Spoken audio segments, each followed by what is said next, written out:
complétons. Oui, oui. Nous complétons et puis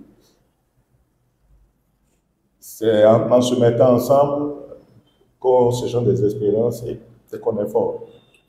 Ok, C'est ça. ok. Et nous sommes en 2024. Oui. Il y a plus de 26 ans que vous avez lancé Unotech. Oui. Est-ce que vous pensez que si c'était aujourd'hui où vous êtes lancé, vous aurez plus d'opportunités ou bien moins d'opportunités? Bon, peut-être que j'aurai plus d'opportunités. Parce qu'il faut dire que notre domaine est aujourd'hui en pleine évolution. Le Bénin a mis du temps à aller à l'industrialisation. Oui. Or, il faut des industries, des usines pour que nous puissions travailler. Vous voyez. Oui, donc je vois déjà ce que vous voulez dire. Donc, il y a beaucoup plus d'opportunités maintenant qui s'offrent à nous.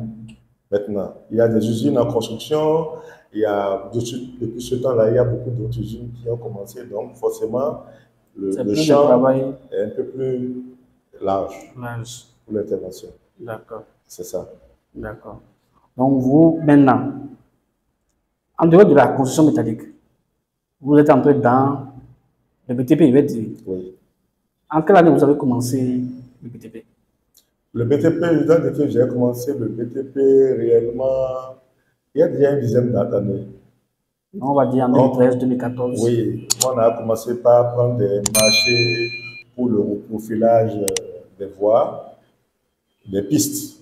Le reprofilage des pistes. Des pistes, oui. Oui, bon, vous voyez, quand les pistes sont dégradées, on faut passer un peu de niveleuse, arranger les fossés latéraux pour laisser l'eau passer et que les gens circulent très facilement.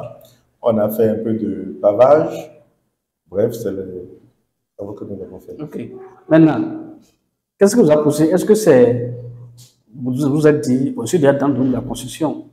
Pourquoi ne pas diversifier les activités? Est-ce que c'est ça qui vous a poussé à lancer les activités dans le BTP ou bien c'était une idée que vous avez dès le départ? C'était une idée dès le départ. J'ai même beaucoup d'autres idées que j'espère développer. C'était une idée dès le départ. Et dès qu'on a commencé à évoluer, quand on a atteint un certain niveau, on s'est dit, bon, maintenant, on peut essayer d'ouvrir la brèche pour aller vers d'autres secteurs et voir un peu comment on réussit là avant de penser à autre chose. D'accord. D'accord. OK. On va revenir sur la construction métallique. Mais comment vous avez démarré? Parce que là, on va parler de moyens. Les moyens étaient déjà avant que vous veniez commencer à prendre des marchés de BTP. Oui, bon, ça va. Relativement, vous n'êtes pas un entrepreneur débutant. Non. Voilà. Comment vous avez commencé dans ce secteur?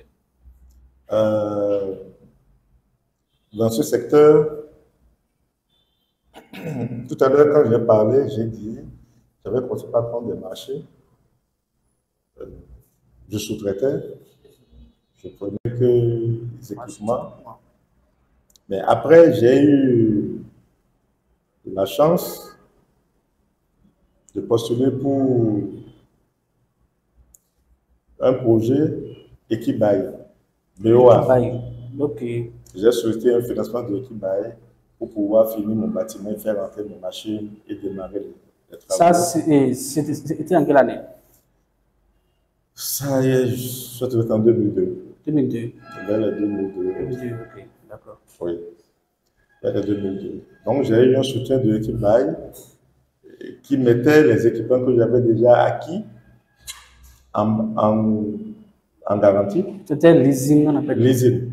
Et m'apporter un peu de ressources pour finaliser, puisque j'étais un peu à bout d'activité et j'avais besoin de démarrer la machine, puisque j'avais déjà des équipements qui n'étaient pas installés, mais je devais aller louer ces mêmes équipements pour faire mes prestations.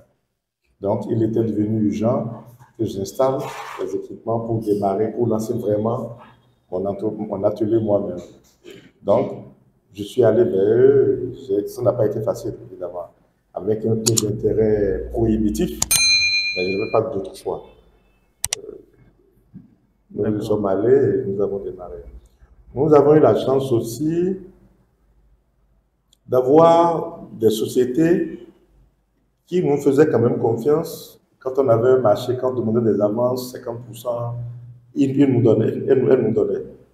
Donc ça nous permettait très facilement d'anticiper sur les dépenses pour réaliser les marchés à temps. Voilà. Oui. Ça a beaucoup compté. Parce que j'imagine qu'un jeune comme moi au début, si je reçois un marché de 10 millions et qu'il me faut 6 millions pour l'exécuter, ben, il faut bien que je retrouve l'argent quelque part. Oui, oui, oui. Et c'est ça. Il n'y a personne pour vous aider. Il n'y a personne. Il n'y a personne pour vous aider. D'accord. Ce n'est que ça. Ok. Voilà. Aujourd'hui, maintenant, vous faites l'installation des stations. Oui, on fait dans le montage industriel. On fabrique des équipements de transformation agroalimentaire. Pour un exemple, actuellement dans mon atelier, on est en train de monter une petite unité pour produire de l'huile de palme et de l'huile de palmiste. C'est-à-dire la chaîne pour transformer le palmier, les fruits du palmier en différents dérivés. On aura à la fin de l'huile de palme et de l'huile de palmiste. L'huile de palmiste, là, c'est ça, on appelle chicho. Chocho. Ok, donc c'est l'huile noire, là. Il y a différents types de chocho. Ok.